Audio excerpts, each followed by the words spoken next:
नाजरीन, जो propose constitutional amendments हैं उसके ऊपर हम बात कर रहे हैं।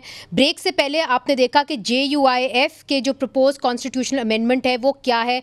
वो ये चाह रहे हैं कि सिर्फ एक कॉन्स्टिट्यूशनल बेंच जो है वो सुप्रीम कोर्ट के अंदर ही कायम किया जाए और उसी तरह कॉन्स्टिट्यूशनल बेंचेस जो हैं मुख्तलिफ सूबों के अंदर वहाँ के जो अदालतें हैं उनमें कायम किए जाएँ। एक बुनियादी फ़र्क है पाकिस्तान पीपल्स पार्टी और पाकिस्तान मुस्लिम लीग नून के मुसवदे से, जो चाहते हैं कि बाकायदा एक आईनी अदालत बने। इसके ऊपर पाकिस्तान पीपल्स पार्टी लचक दिखाएगी या JUIF लचक दिखाएगी? हमने JUIF से तो पूछ लिया। पूछते हैं पाकिस्तान पीपल्स पार्टी के सीनियर रहनुमा जनाब नवीद कमर से, जो साबिक वफाकी वज़ीर बराए ख़जाना और तजारत भी रह चुके हैं। बहुत शुक्रिया जी कि आपने हमें टाइम दिया।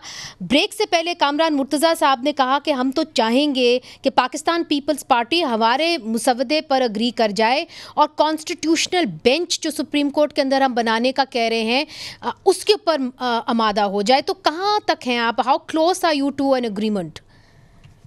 देखिए, काफ़ी हद तक हमारी बातचीत होती रही है, इन पर्सन भी। अभी कामरान साहब जो हैं वो क्वेटा में, तो टेलीफोनिक कॉन्फ्रेंस कॉल्स भी होती रही हैं और कल हमारी फिर इंशाल्लाह कराची में भी मीटिंग्स हैं। पहले हमारे लेवल पे कामरान साहब, मैं और मुर्तज़ा वहाब होंगे और फिर later on in the afternoon मौलाना फजल रहमान साहब जो हैं वो बिलावल हाउस कराची आ रहे हैं और वहाँ जो है कोई फाइनल बात उधर हो जाएगी।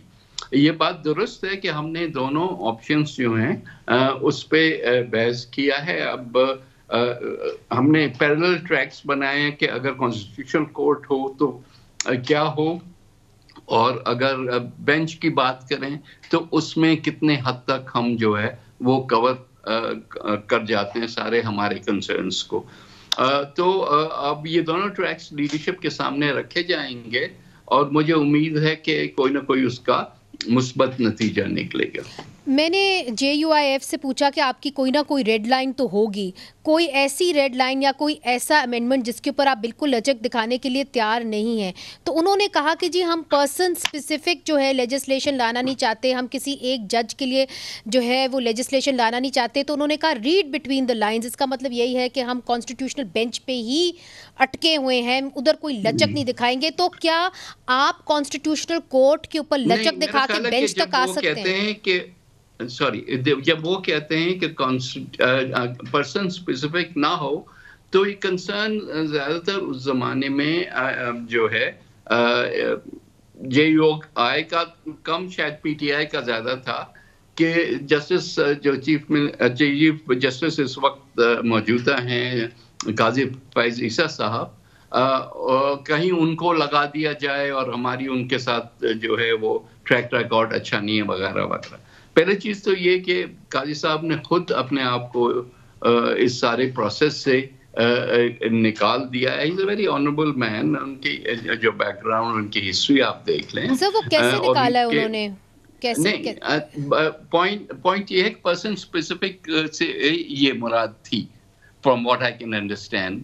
अब he is no longer in the race of person specific. तो अगर होते हैं तो अब बाकी जजेस के लिए जो ये कह रहे हैं वो पर्सन स्पेसिफिक हो गया। लेकिन मेरा ख्याल है कि उन चीज़ों को हटा दिया जाए। ये न तो आज के लिए बनी है, न कोई अगले 4 साल के लिए बनी है। जाहिर है कि जो भी चीज़ बनेगी at the end of the day वो पोस्टेरिटी के लिए होगी। वो जब तक कॉन्स्टिट्यूशन है या उसमें कोई आइंदा कोई अमेंडमेंट नहीं हो जाती तब तक के लिए है। तो we have to move beyond today's politics, और हमें देखना होगा।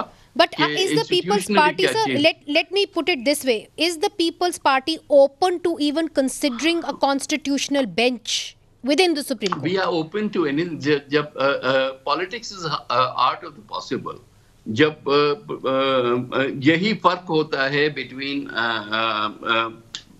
politicians or parliamentarians and people who are not, के फ्लेक्सिबिलिटी दिखाते हैं जहाँ पे आके दोनों व्यू पॉइंट्स जो हैं वो एक हद तक मैच कर जाते हैं। वो that is the final negotiated result.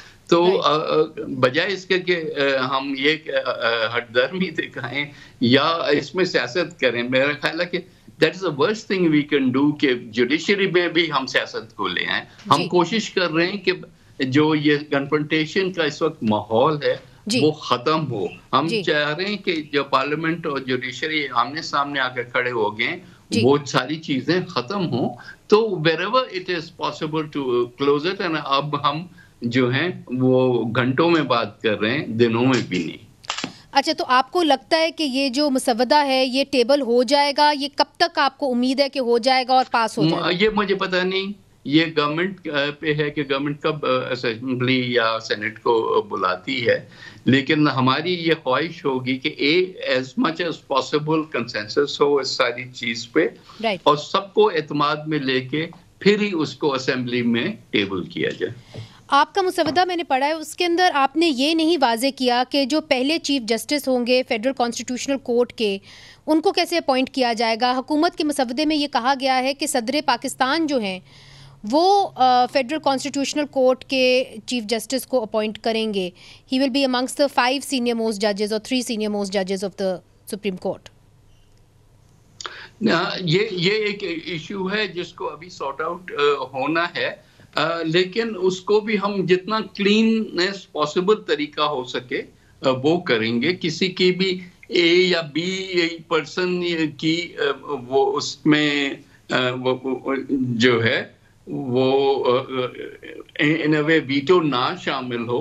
Consultative process होगा जिसमें जुडिशरी भी हो सकती है, जिसमें एग्जीक्यूटिव भी होगी, और क्योंकि अल्टीमेटली तो हर चीज में हम पार्लियामेंट्री रोल जो है उसको बढ़ाने की बात कर रहे हैं।